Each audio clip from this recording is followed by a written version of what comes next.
Hoy es viernes 23 de junio de 2023. Nos reunimos en la jornada matinal de la Fundación Excelencia, Liderazgo y Transformación con el fin de reconstruir el episodio 353 de la memoria histórica aún no contada del conflicto armado en Colombia.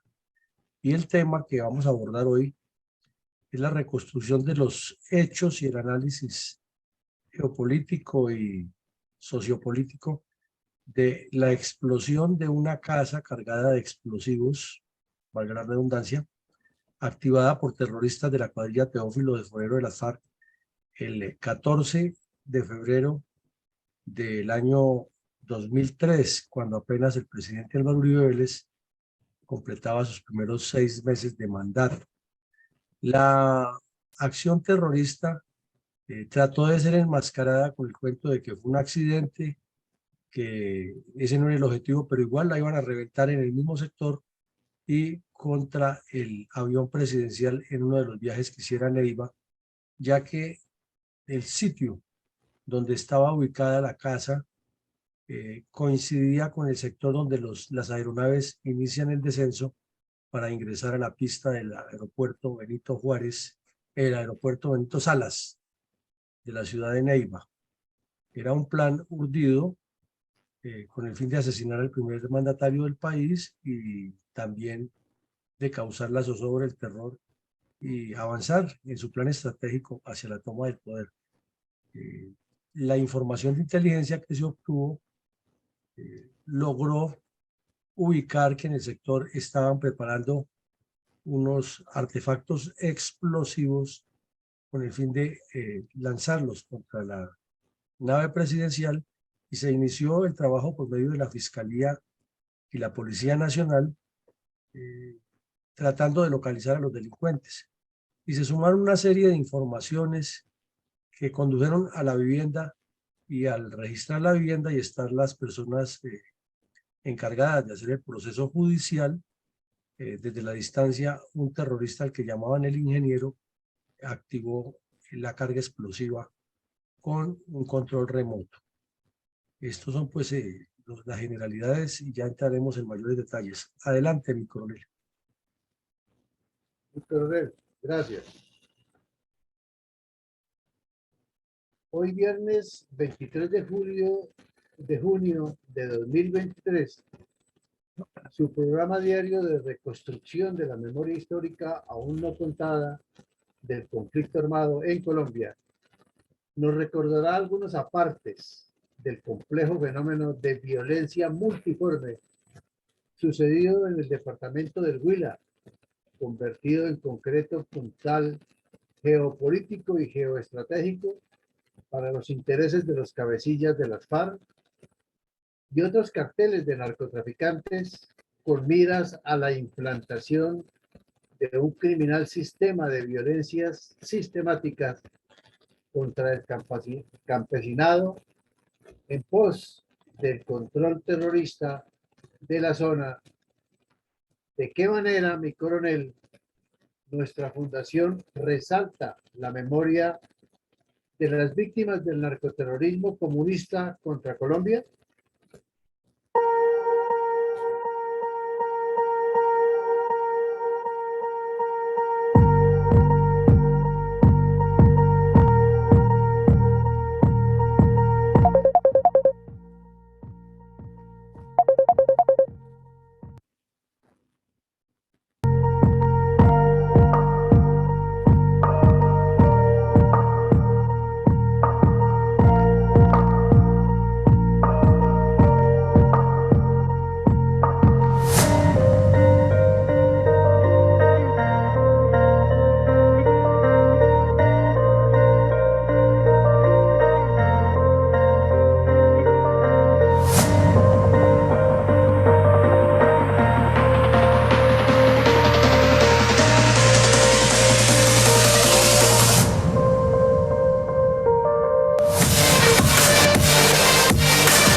En este orden de ideas, ¿cuál es el impacto y cuál es el rol geoestratégico de la calurosa ciudad de Neiva, capital del Huila y ubicada en la estratégica zona del sur de Colombia?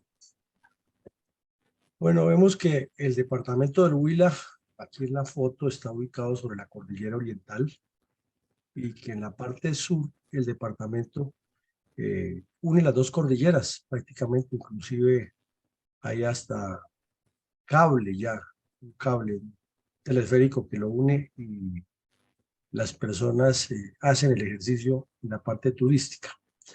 Y que en el centro del departamento va creciendo el río Magdalena y va formando el valle, la parte que llaman el Alto Magdalena, y que la ciudad de Neiva específicamente tiene la característica de que limita prácticamente con 3 departamentos, porque limita con el Tolima exclusivamente al occidente, con el Caquetá al suroriente, pero queda muy cerca del departamento del Cauca. Entonces, por eso decimos que prácticamente limita con los 3.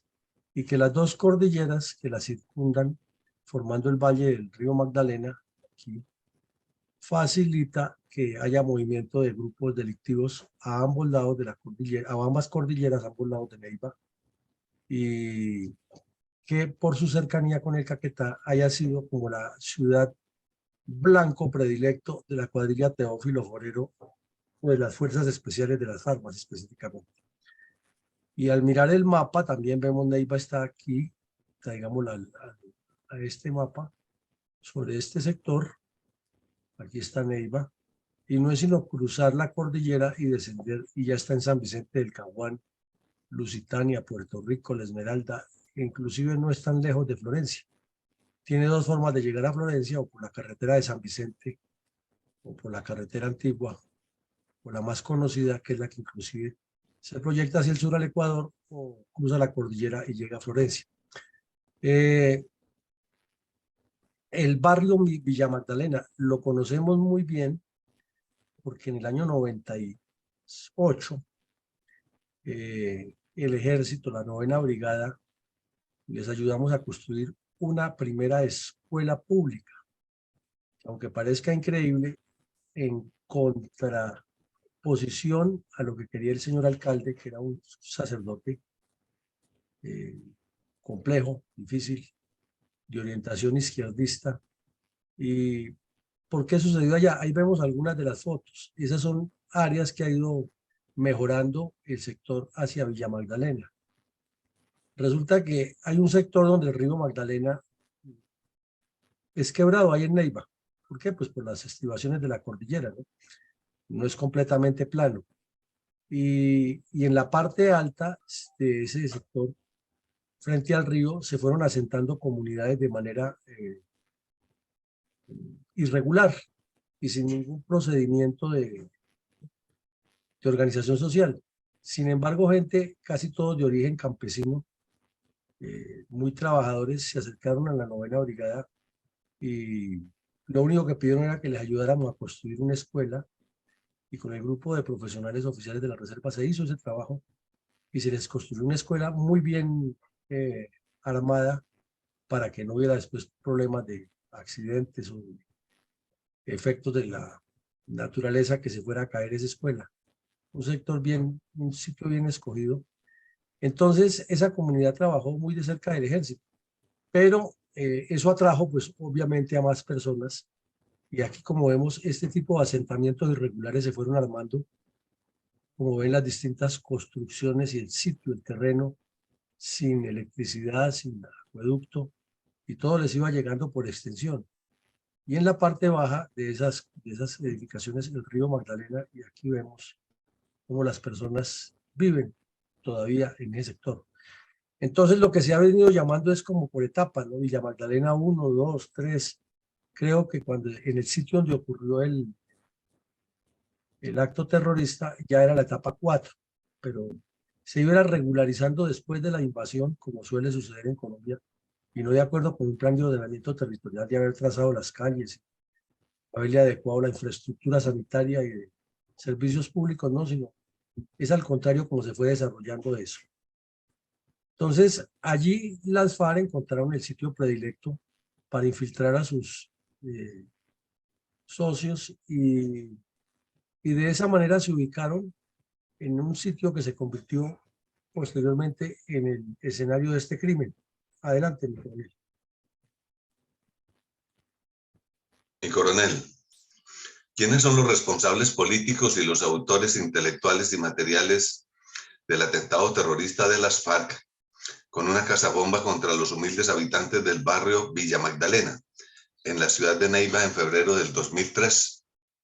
Pues indiscutiblemente el primer responsable político, aunque ya no era el presidente, es el señor Andrés Pastrana, que se arrodilló ante los bandidos y envió a unos comisionados de paz que ni sonaban ni tronaban, y la zona de distinción se convirtió ahora en el epicentro desde donde se atacaba Neiva fundamentalmente, se secuestraba, hubo varios hechos de secuestro, acciones terroristas, y regresaban a la zona de distinción y las fuerzas militares con las manos amarradas. Y los autores intelectuales son este par de tortolitos, Tiro Fijo y la hoy distinguida, honorabilísima senadora Sandra Ramírez. Ese par de criminales eran los que daban las órdenes y la mujer de Tiro Fijo era la que recibía los mensajes y los aprobaba en nombre de Tiro Fijo. Y los tres gestores ya directos de la acción, los que la planearon y recibieron la bendición de Tiro Fijo y de Sandra Ramírez son Fabián Ramírez, Raúl Reyes y el gago Joaquín Gómez. Esos tres fueron los que decidieron hacer el acto terrorista. Aquí los vemos, esta foto no es mucho tiempo antes de lo sucedido, es cuando estaban en el show del Caguán y rodeados de micrófonos y de prensa, dándoles importancia a tres criminales que ya acumulaban un largo prontuario. Y quien se encargó de hacer efectiva o quien tenía la tarea de hacer efectivo el derribo del avión era alias el Paisa. Ya la mayoría de estos delincuentes han sido abatidos o ya no existen en la estructura antigua, pero son los responsables. Entonces resumimos responsable político Andrés Pastrana y responsables judiciales todos los que nombramos.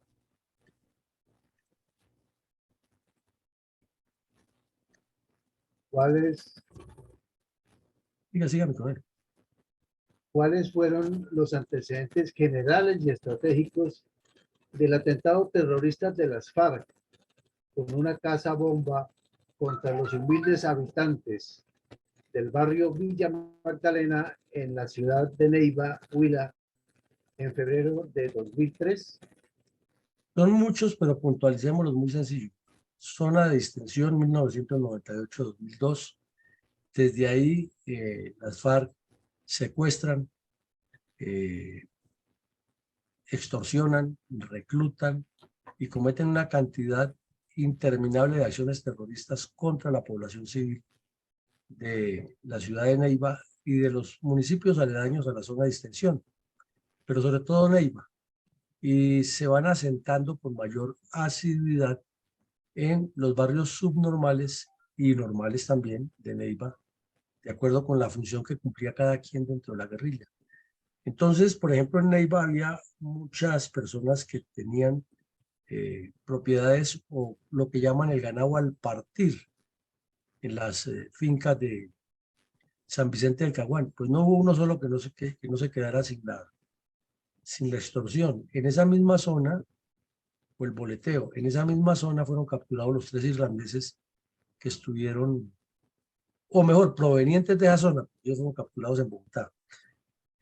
Fueron capturados los tres irlandeses que estaban enseñándole a las FARC a armar los carros bombas y los que los han entrenado precisamente para la activación de este artefacto explosivo. Y también hubo el hecho más atroz, que fue el secuestro de los habitantes del edificio Miraflores, que fueron sacados de su casa con engaños.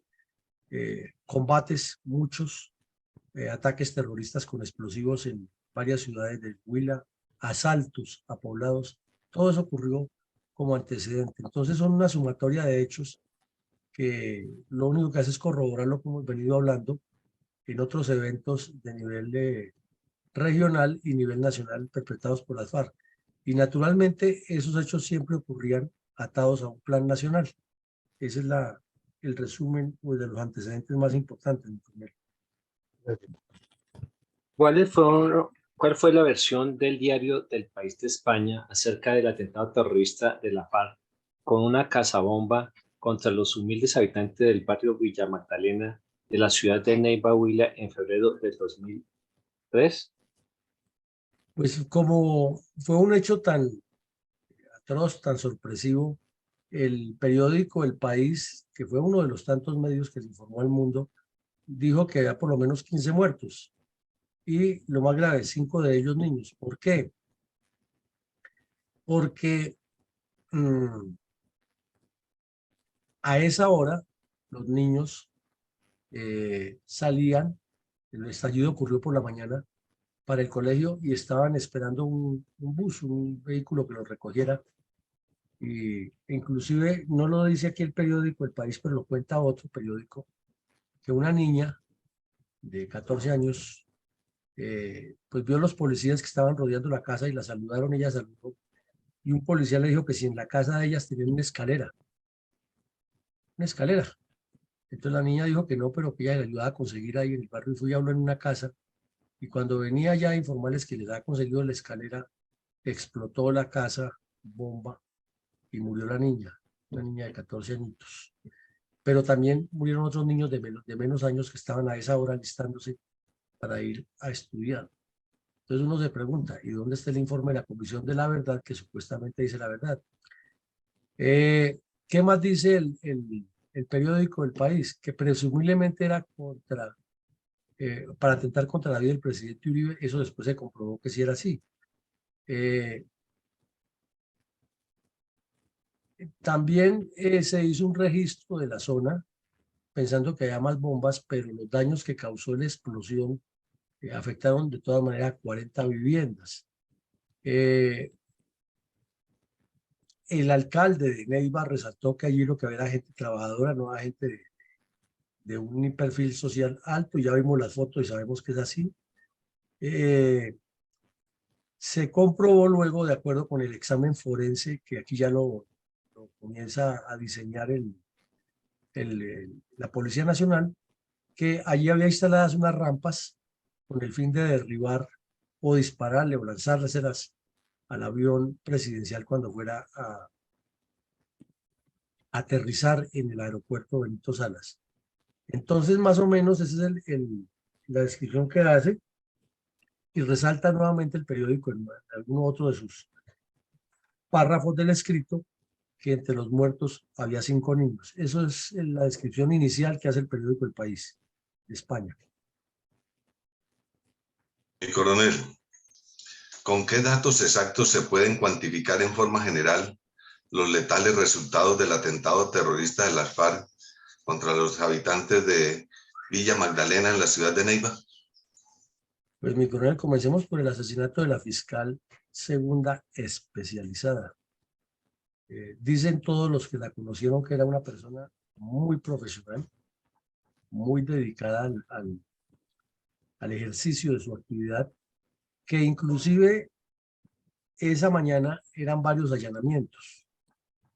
Eran unos en Palermo, que Palermo queda allá al otro lado del río Magdalena, en Neiva y en otro poblado cercano. Entonces se reunieron temprano en el cuartel de la policía, tipo 4 de la mañana, para recibir ya ellos tenían, cada fiscal tenía sus objetivos bien determinados para recibir el apoyo de las tropas. Entonces, del grupo de ella, faltaban algunos agentes que no han llegado, entonces ella tomó la decisión que se iba con los que hubiera. Y el mayor, que era el comandante de la Dijín de Neiva, decidió acompañarla. Entonces, cuando consiguieron la escalera, ya pudieron ingresar a la vivienda, le abrieron la puerta y ella estaba ingresando a hacer el registro cuando el terrorista desde la distancia activó la carga explosiva y ocurrió la tragedia. Entonces, la primera persona que se sabe que perdió la vida allí fue la fiscal. En segunda medida, el comandante de la policía que lo acompañaba y 9 agentes de la Policía Nacional que iban de seguridad y que estaban tomando posición en los alrededores de la vivienda y en la parte alta y sobre el tejado. O sea, hace un allanamiento. También murieron producto de la explosión, ya 10 personas más. De ahí para abajo, todo lo que se suma es que a los 5 habitantes del sector que fueron asesinados, que ya lo mencionamos los niños, le antepusieron un paro agrario en el Catatumbo y norte de Santander. Entonces, como ustedes ven, estos delincuentes tienen todo planeado para darle la vuelta a la información. En síntesis, cuando el señor Petro cambia de tercio en algo que ocurre, inmediatamente nos damos cuenta que es una metodología, una estrategia comunista. Ese día promovieron, o esos días promovieron una especie de paro agrario con los proyectos agrarios del Catatumbo para darle la vuelta a semejante atrocidad. Entonces, por eso lo colocamos ahí. Mientras estaban haciendo ese show y asesinaban a las otras personas y perdían la vida a 5 niños, ellos estaban hablando era de la paz y del desarrollo del Catatumbo. 61 habitantes y otros 5 policías heridos. O sea, muchas personas que en ese momento estaban alistándose para salir a trabajar, u otros niños para ir a salir a tomar el vehículo o ir hasta la escuela o lo que fuera, ya también sufrieron las heridas y 5 agentes de policía más. Hubo una pérdida importante de materiales, varios, comenzando por los computadores y los equipos que llevaban los miembros de la fiscalía para tomar fotos, para grabar videos, para requisar el sector, para hacer pruebas técnicas, etcétera. Todo eso se perdió ahí. 40 viviendas afectadas alrededor del sitio donde explotó la bomba. Y fue, desde luego, un duro golpe a la seguridad democrática. Entonces, queremos resaltar nuevamente es la manipulación de que a todos esos hechos graves, esos daños, esas pérdidas de vidas humanas, de materiales, de proyectos de seguridad del Estado, también le dieron la vuelta con el argumento de que lo que había que resolver el paro agrario en el Catatumbo y norte de Santander. Estratagemas comunistas, mi coronel. Gracias, mi coronel. Una semana después del atentado terrorista de las FARC con una cazabomba contra los humildes habitantes del barrio Villa Magdalena de la ciudad de Neiva, en febrero de 2003, fueron capturadas 6 personas en Neiva y otros lugares a quienes se les indicó de haber tenido participación o incidencia en el atroz crimen. ¿Qué publicó al respecto el diario El Tiempo de Bogotá? Pues el 20 de febrero el periódico El Tiempo resaltó que en total 21 personas relacionadas con las FARC en el Huila fueron capturadas y que de esas algunas tenían vinculación directa con el atentado terrorista. Y señaló a un taxista, a una estudiante universitaria, que era normal allá en la Universidad Surcolombiana, eso era otro foco de las FARC, a la mamá de la estudiante y a las hermanas. Y pues todo eso puede ser verosímil. Puede que no tuvieran directamente que ver con la explosión de la vivienda, pero estaban relacionadas con las redes urbanas de la FARC. Además, porque el país estaba pidiendo resultados y fueron capturados, pero pues como suele suceder, después ocurre que otro juez le cambia la decisión, pero la investigación comenzó por ahí y fueron capturados inicialmente estas personas que algunas ya tenían antecedentes de extorsiones, de secuestros, de quema de vehículos, de reclutamiento de menores, de una emboscada al ejército, de la policía y de algunos homicidios. Pero viene de todo ese tema de probar y no probar y que la fiscalía hizo la captura insuficiente, que no están los elementos materiales probatorios y todo lo que ya sabemos. Sin embargo, esa fue la primera reacción y en la primera semana en varios municipios como San Agustín, Isno, Salado Blanco, Pitalito, Palestina, Campo Alegre, Garzón y Neiva, fueron capturadas un total de 21 personas relacionadas con las redes urbanas de las FARC. con base en cuáles argumentos la Fiscalía General de la Nación profirió las primeras acusaciones contra las personas privadas de la libertad, sindicadas de hacer parte del atentado terrorista de la FARC con una casabomba contra los humildes habitantes del barrio Villa Magdalena de la ciudad de Neiva, Huila, en febrero del 2003?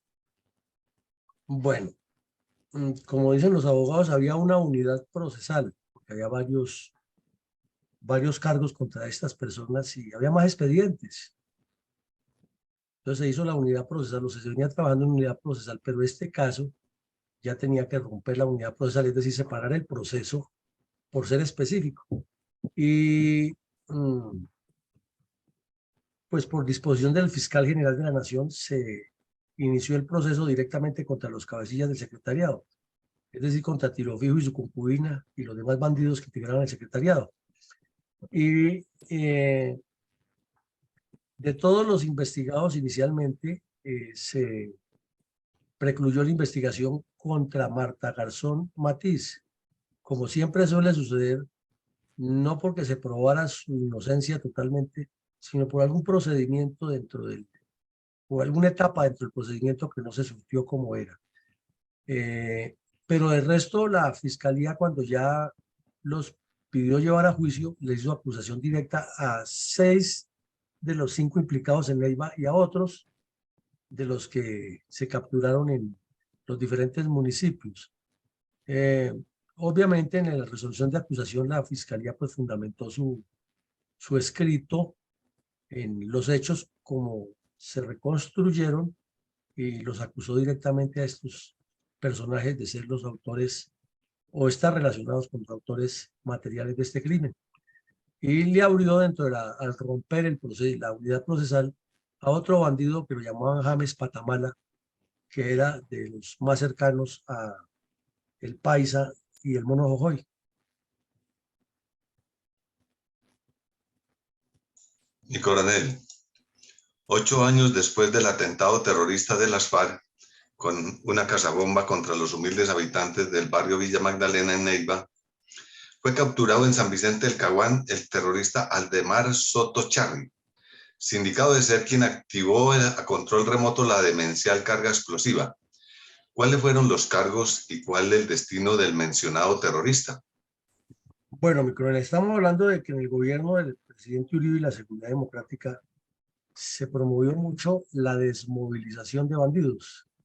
Y pues esos bandidos iniciaban, o por lo menos daban una parte de su historia, y muchos, pero no uno ni dos, sino varios, señalaron a este delincuente que está en la foto, alias el ingeniero, Aldemar Soto Charri, de ser el responsable. Y al hacerle toda la investigación, se le fue haciendo el seguimiento y lo ubicaron viviendo a cuerpo de rey en una de las viviendas que tenían las FARC allá en la zona de distensión, en la antigua zona de distensión. Entonces, en 2011, o sea, 8 años después de la explosión de la casa bomba, la Fiscalía General de la Nación con el Ejército Nacional incursionaron a la zona, lo capturaron y él ya estaba condenado. Ya tenía orden de captura vigente para que viniera a pagar. Y estaba condenado desde el 27 de septiembre del 2005, o sea que llevaba ya en ese momento 6 años prófugo de la justicia, pero que solo los 6 años de haber recibido la condena en ausencia, reo ausente, fue capturado y tenía una condena de 20 años. Quiere decir que comenzaba a cumplir esos 20 años en el 2011.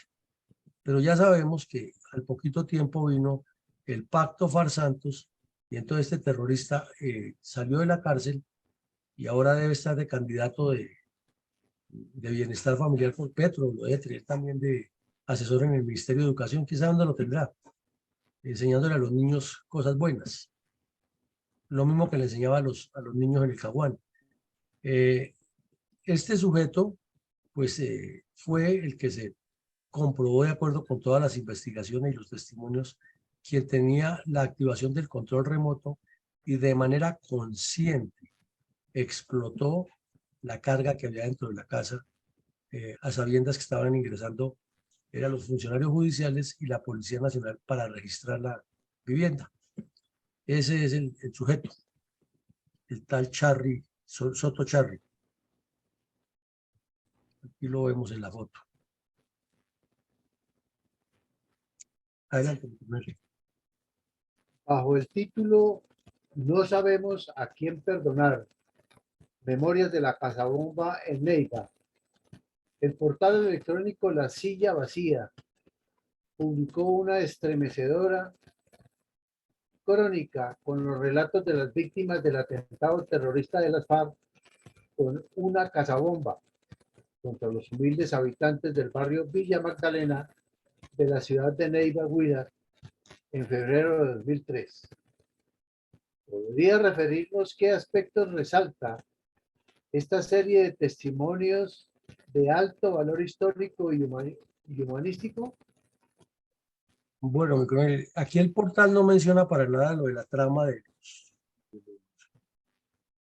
del paro agrario en Catatumbo, pero sí la sola foto que ilustra el texto del artículo, pues es impresionante, ¿no? Esa foto de esa crónica impacta muchísimo.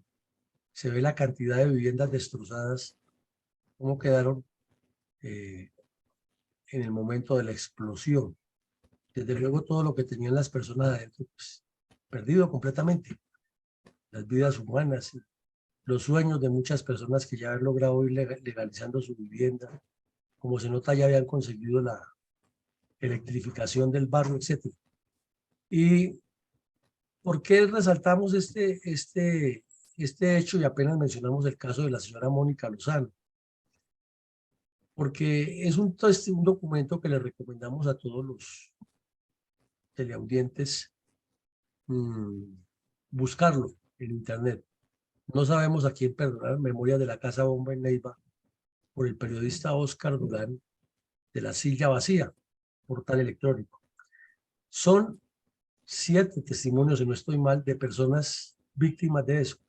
Y aquí pues mostramos el de Mónica Lozano, y estaba recién casada con su intendente de la Policía Nacional, y relata toda la vida de familia que llevaban, una familia normal, y cuenta cómo ocurrieron los hechos de esa mañana que ella se despidió, unos planes que tenían para celebrar el cumpleaños a la niña, a la hija, y la niña preguntando que dónde estaba su papá, por qué no venía.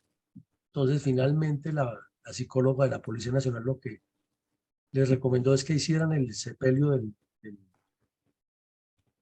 subintendente, y que acto seguido hicieran una reunión social para celebrar el cumpleaños de la niña, para tratar de aliviarle esos traumas. Eso parece sencillo decirlo, pero resaltamos ese hecho porque uno no explica cómo una supuesta comisión de la verdad no cuenta estas cosas ni lo pone de manifiesto, sino que simplemente lo relaciona todo como hechos del conflicto y como una respuesta del grupo terrorista al Estado.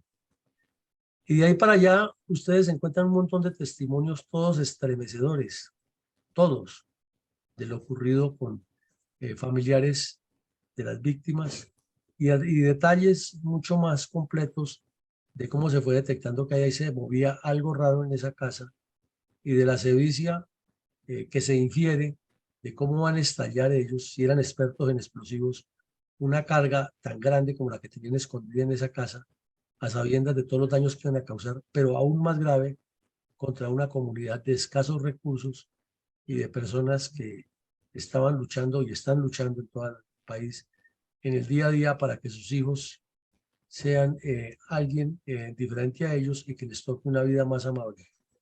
En ese punto es donde nos queremos referir, ya que este aspecto humano, ese drama humano ocasionado por los terroristas, es olvidado en todos los informes, y como dijo Ingrid Betancourt, se politiza, tratando de legitimar la acción violenta con explicaciones que no tienen asidero. Adelante, mi coronel. Según el diario ADN de Bogotá, 2 años después del atentado terrorista de la FARC con una casabomba contra los humildes habitantes del barrio Villa Magdalena y las ciudades de Neiva, Huila, en febrero de 2003, es decir, en el 2009, fue desarticulado en Neiva un nuevo intento de asesinato del presidente de la República del entonces, Álvaro Uribe Vélez. ¿Qué fue lo que sucedió?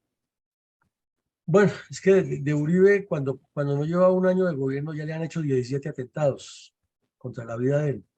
Y las fuerzas militares y la policía habían frustrado por lo menos 25. Dijéramos que desafortunadamente para esas cifras, este fue a agregarle uno más.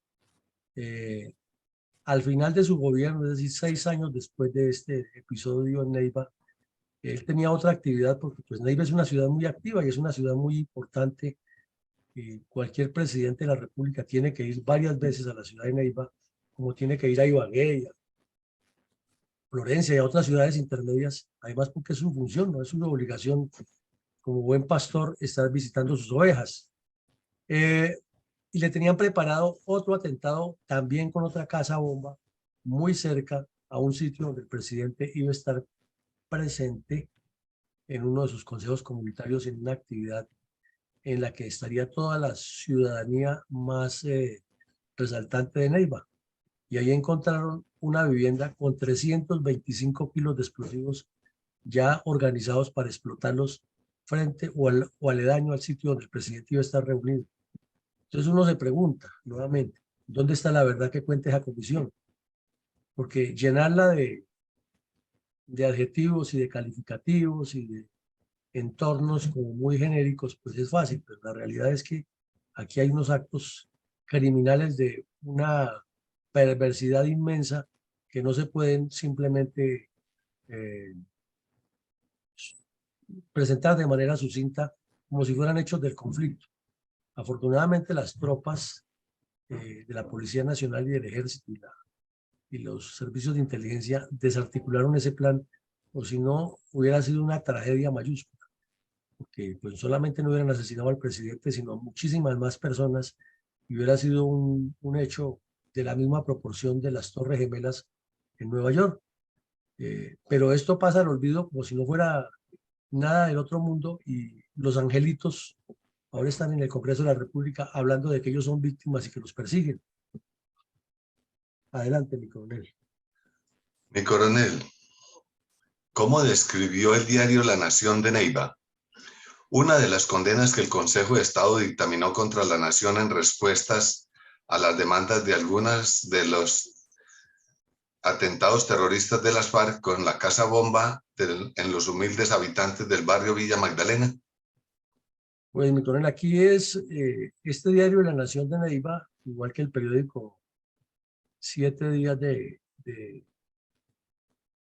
Ibagué, siempre lo hemos recomendado en este espacio, sus archivos, porque de una manera muy regional, muy parroquial, dijéramos, han hecho un seguimiento de la violencia comunista contra Colombia en todos sus escritos, que son referentes para profundizar más, por lo menos tienen fechas, tienen fotos y tienen relatos de hechos ocurridos en torno al conflicto.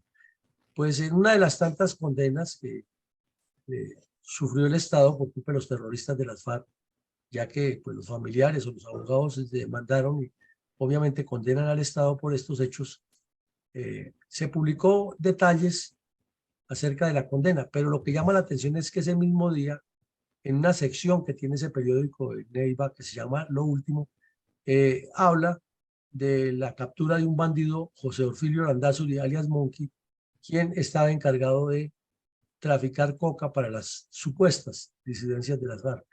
Entonces viene uno la pregunta y dice, ¿dónde está el pacto que firmaron con Santos y que nos decían de la calle, el mismo Santos, el general Mora y el general Naranjo, que eso era lo más perfectamente posible? Si ahí los vemos que después de cometer todas estas barbaridades, que el Estado colombiano sale condenado por esos hechos a pagar algo que debían estar pagando a los terroristas con todo ese dinero que tienen y además con cárcel, no premiados en el Congreso. Los que supuestamente son sus disidencias, que son de los mismos, seguían traficando coca y causando daños.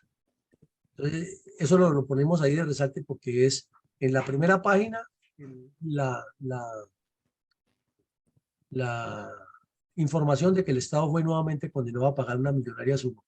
Y en las últimas páginas, bueno, perdón, en las páginas interiores, en un artículo que se llama Lo Último, muestran a otro bandido de las FARC que sigue traficando coca en la zona. Entonces, ¿por qué el informe de la Comisión de la Verdad, supuesta comisión, que es posterior a estos dos hechos o sucedidos en el mismo día, no menciona para nada ese maridaje con el narcotráfico, ese estratagema de engaño? Si está diciendo la verdad, pues cuente la verdad, ¿no? Estos tipos hicieron esto, hicieron... No, no.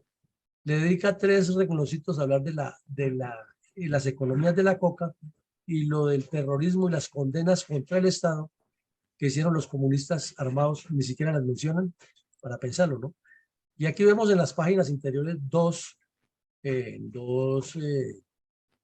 segmentos completos, 2 páginas completas con toda la descripción de lo que ocurrió ese día, nuevamente ilustrado con fotos estremecedoras y además con los procesos, las razones por las cuales se ha fallado y los nombres de las personas a quienes ya les ha fallado, las razones o la argumentación jurídica que ha tenido el Consejo de Estado para fallar. Pero claro, el periódico no entra a cuestionar y las FARC por qué no pagan, pero nosotros sí lo hacemos aquí. Y las FARC y Timochenko y todos los bandidos que tienen un montón de lingotes de oro y dinero escondido y dólares en Suiza y dólares en paraísos fiscales, ¿por qué no resarcen a las víctimas con esos recursos? Adelante, mi coronel. Coronel,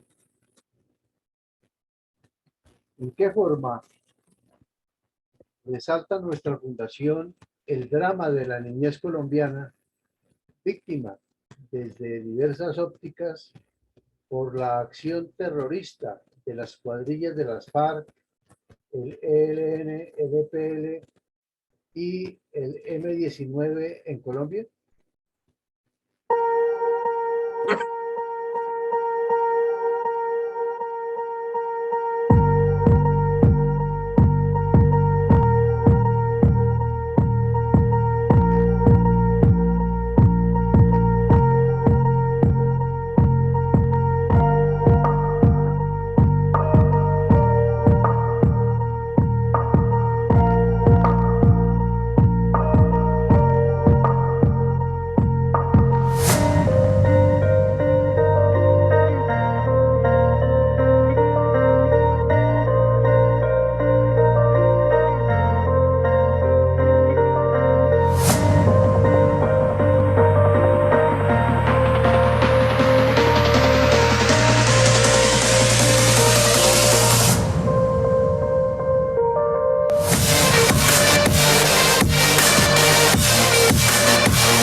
¿Podríamos embosar a nuestros oyentes y teleaudientes algunas reflexiones académicas en torno al atentado terrorista de la FARC con una cazabomba contra los humildes habitantes del barrio Villa Magdalena de la ciudad de Neiva, Huila, en febrero del 2003? Bueno. Primera medida, este hecho nos corrobora que hay un olvido sistemático, un olvido ya enclaustrado, enquistado dentro de la memoria nacional acerca de las acciones terroristas del Partido Comunista y sus brazos armados. Es como si nos hubiéramos acostumbrado todos a que eso fuera así. Bueno, fue normal y ya pasó y murieron la señora fiscal, el señor mayor de la policía, los 9 integrantes de la institución, los 5 niños, y sí, es que es así, y eso no hay forma de hacerle. Y entonces estos bandidos, ¿cómo no van a responder ¿Cómo van a estar en el Congreso de la República y nadie dice nada? Ni se busca la fórmula jurídica para que se desbarate todo ese entuerto con que los quieren salvar, sino ya nos tenemos que acostumbrar, porque fue así y porque el cura de Rú dijo que la culpa era del Estado y, y Santos dijo que era lo más perfectamente posible que se ha podido hacer, y entonces Petro hoy lo remata con paz total porque la culpa es de Duque que no cumplió con lo que estaba pactado y por eso siguen traficando coca y haciendo daños. La importancia estratégica de Neiva es esencial y aquí le cabe la responsabilidad a todos los gobernantes desde 1958 en adelante, porque nunca se le dio a esa ciudad la importancia estratégica frente al plan estratégico de las FARC, como tampoco se le dio a Villavicencio ni a Florencia. Entonces, si ustedes miran sobre ese triángulo, gravita un crecimiento muy grande de las FARC y lo peor es que sigue ahí, como sigue sin dársele la importancia estratégica a la zona del Sumapaz en Bogotá, por donde es la entrada a la capital de la República. Fuera del escándalo y la araraca que armó Claudia López hace poco, y a que el ejército sigue patrullando para la dirigencia política local, para los congresistas que son de Bogotá, para el mismo presidente de la República, eso es un mundo aparte, y para eso están los soldados que se maten y los policías, y aquí esto se sostiene. En tercera medida, el narcotráfico y el secuestro en la región facilitaron el incremento de los ingresos para que las FARC tuvieran más recursos para entrenar más terroristas y, como lo anotábamos en el preámbulo, traer instructores extranjeros como los 3 irlandeses para promover toda la actividad delictiva. Hay una responsabilidad acumulada, ya lo dijimos, de toda la dirigencia política nacional, local y regional, porque es que no han entendido y siguen sin entender. Y los unos le echan la culpa a los otros, y Tongo le dio a Borondongo y Borondongo le dio a Bernabé, y ninguno responde. Entonces, ¿qué es que eso es del Estado, del gobierno nacional? ¿Qué es que el departamento no tiene recursos, pero le toca y entonces haría lo posible? ¿Qué es que el alcalde, y nadie responde? Y a la final es solamente el ejército y la policía yendo a poner los muertos, y los dirigentes políticos siempre salen libres de polvo y paja cuando tienen infiltrados en sus gabinetes de gobierno, en las universidades como la surcolombiana de Neiva, son fuente de entrenamiento de terroristas y de formación de delincuentes, etc. Lo mismo la de la Amazonía en Florencia.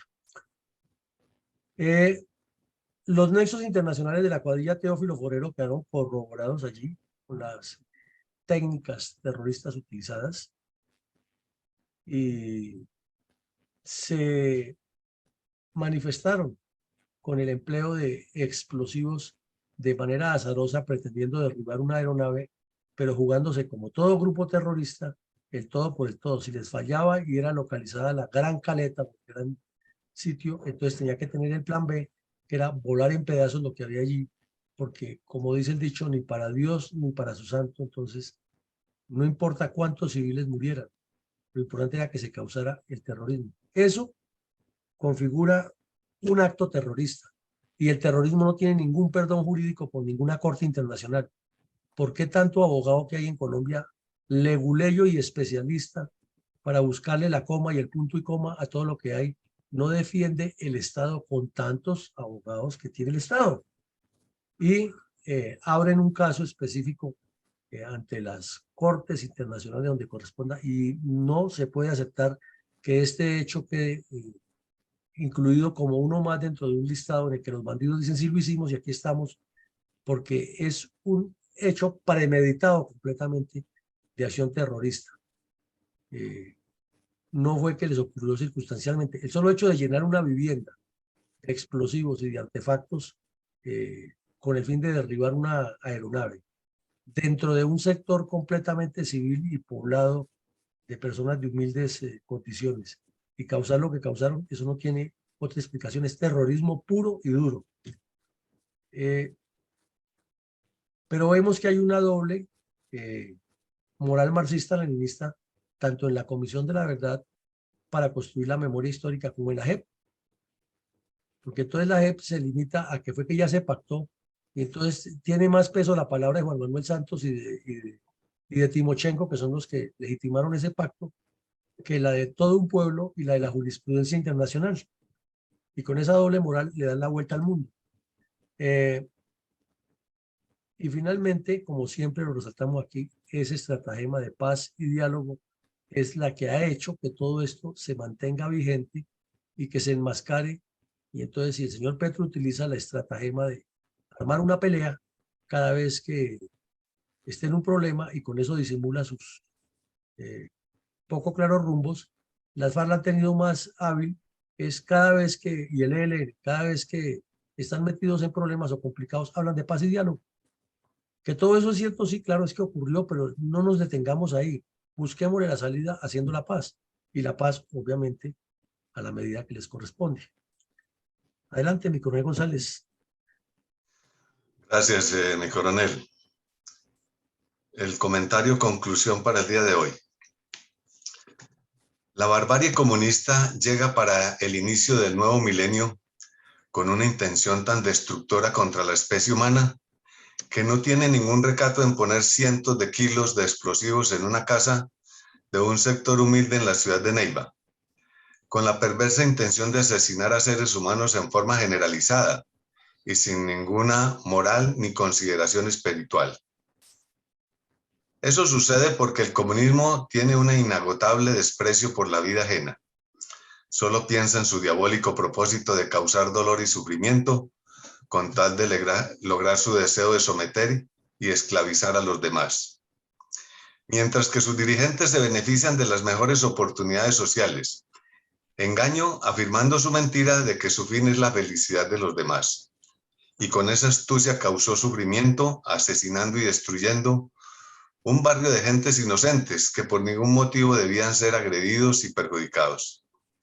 Y sin embargo, esos graves y reales hechos pasaron desapercibidos y ocultos por omisión en las supuestas confesiones de la barbarie contra el pueblo, tanto de parte de los culpables en la Justicia Especial para la Paz, como en la Comisión de la Verdad.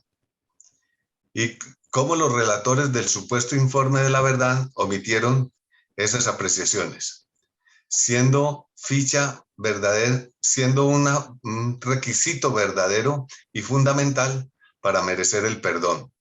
Muchas gracias, mi coronel. Bueno, muchas gracias. Sí. Usted vuelve y puntualiza lo mismo. Esto no puede ser así nomás de que simple perdón y olvido con acciones tan criminales. Adelante, mi coronel Alarcón. Muchas gracias, mi coronel. Justicia injusta. Esta premisa, muy a pesar de la firma de pactos y acuerdos que supuestamente conduzcan a la paz, pero que contemos con una injusta justicia que perdona y premia esas acciones criminales, sangrientas, violentas, terroríficas y cuanto calificativo existente puede ser aplicado en contravía de los derechos humanos y el derecho internacional humanitario, siendo la ideología foránea del comunismo internacional la causante y motivante en estos más de 60 años proselitistas y de violencia, de la cual se han hecho los inocentes, pero porque cuentan con una olvidadiza y despreocupada población que al no ser tocados ni interesarse por la memoria histórica real de nuestro país, se conforman con el cuento y la historia sesgada y desorientada de la realidad, aceptando estos como verdad verdadera, mientras que si ponemos un gradito más de investigación preocupante, podríamos, sin lugar a dudas, prever las consecuencias de estos bandidos antisociales, especialmente en nuestra región donde esperamos vivir tranquilamente del campo, de lo que da la tierrita tan variada y fértil de nuestra querida patria. Es por todo esto que reiteramos nuestra invitación a visitar nuestra página web y que lean y nos escuchen en nuestras ya 353 ediciones de nuestro programa de la memoria histórica aún no contada del conflicto armado en Colombia, y que no nos limiten y laven nuestra mente y cerebro a lo que los criminales digan y cuentan, apareciendo ahora como monjitas de la caridad, encerrados y parcializados informes como el de The Rooks, para poder concluir que quienes operaron dentro de la legalidad constitucional sean los responsables de dichos actos. Qué injusta justicia. Muchas gracias, mi coronel. Bueno, mi coronel, muchas gracias. Vicencio.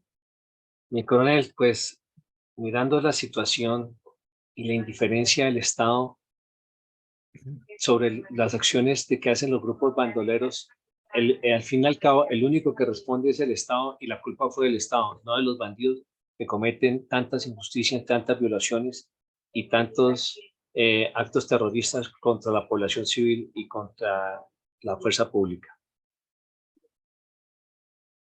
Bueno, muchas gracias, Vicencio. Puntual. ¿Mi coronel Saldaña tiene algún comentario para hoy? Buenos días, mi coronel. Muchas gracias. Sí. Para quienes nos escuchan por redes también. Objetivo Colombia. Pues yo considero que para entender el complejo fenómeno de nuestra violencia, habría que entrar en la profundidad de la geopolítica mundial en cuanto tiene que ver con la lucha para conseguir la hegemonía en el poder de parte de los imperios y la voracidad de expandir sus tentáculos, que son ilimitados y hacen parte de la historia y de la naturaleza del hombre y de los estados que finalmente se conforman a través del tiempo. Dentro de este contexto, perdón, las potencias buscan por todos los medios adueñarse de los territorios y tomar posesión de países que consideran colonias, bien sea a través de las guerras frontales o por dominaciones ideológicas. Para ello utilizan variantes que aprendimos desde nuestra escuela militar, como la de Hirohito, la de Fidel Castro, la de Mahan y otras, a la cual nos referiremos. Por supuesto que Colombia ha sido muy apetecida por su posición estratégica, como bien la describe usted, mi coronel, como geopolítico, como geoestratega, como una persona que estudia hasta la geomorfología y la demografía de nuestro país en detalle. Es por eso por lo que se hace necesario que el pueblo colombiano tenga al menos una ligera idea de los orígenes y los nefastos efectos que atrasan el progreso de nuestro país y la forma equivocada como nuestros políticos tradicionales han dirigido sus gobiernos. Pues miremos muy tangencialmente y volvamos al principio de esta reflexión, como dije, sobre la variante de Fidel Castro. Veremos si en algo se parece lo que nos ocurre estos atentados terroristas que sufrimos con un plan internacional bien diseñado.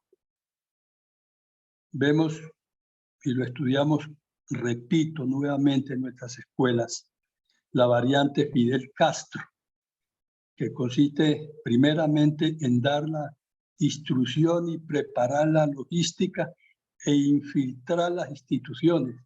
Miremos si estos terroristas del M-19, del ELN, no se han ido a preparar a las universidades como la Lumumba en Cuba y no han recibido la logística que ahora la han reemplazado por las extorsiones y por el narcotráfico.